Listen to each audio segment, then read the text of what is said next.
Hérédité, le principe des arbres généalogiques, partie 1. On commence? Réponse expliquée.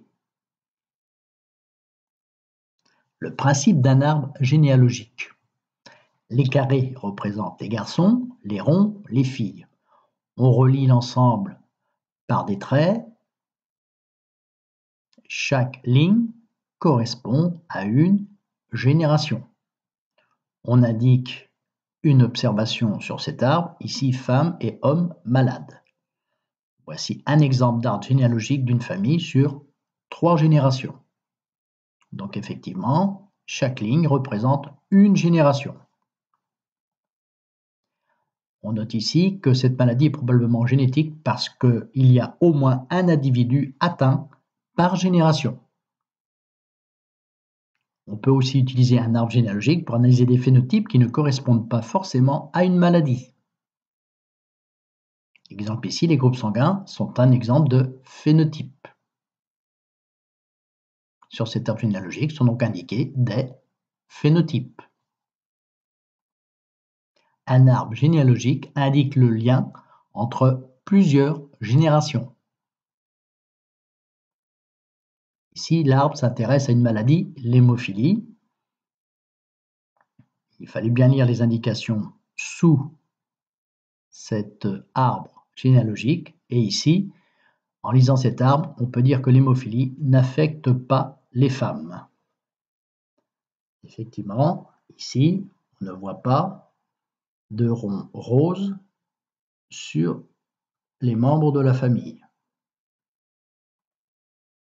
Ici, il fallait bien lire les informations sur Victor, ici surligné en bleu, et les informations sur Louis, surlignées ici en jaune.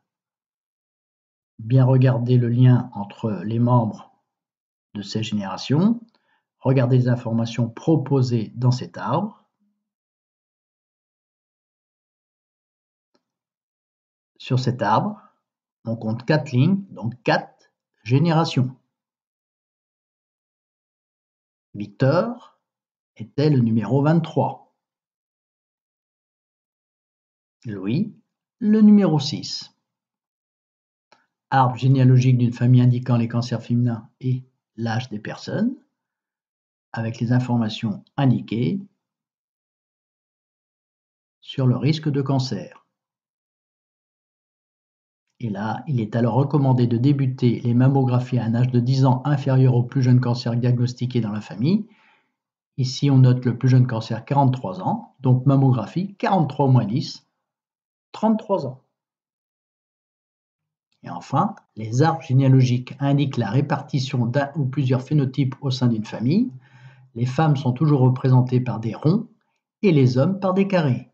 La couleur des ronds et des carrés précise le phénotype des individus. La bonne réponse était la D, un arbre de phénotype 3 ronds, 4 familles.